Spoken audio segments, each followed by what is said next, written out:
প্রথমে গোবিন্দভোগ চাল ভালো করে ধুয়ে পরিষ্কার করে নিয়ে একটু ভিজিয়ে রেখেছিলাম। তারপর জল ঝরিয়ে নিয়ে একটা পাত্রে রেখে চালের মধ্যে দিলাম আদা বাটা, হলুদ আর ঘি, ভালো করে মাখিয়ে নিলাম।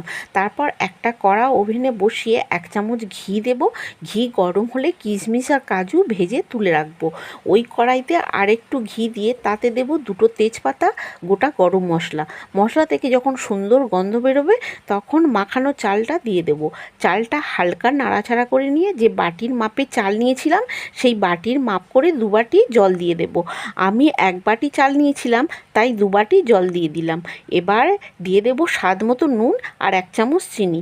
আগে থেকে ভেজে রাখা কাজু কিশমিশ দিয়ে হালকা নাড়াচাড়া করে নিয়ে 10 মিনিট ঢাকা দিয়ে রান্না হতে দেব। কত সুন্দর ঝরঝরে পোলাও রেডি হয়েছে দেখুন।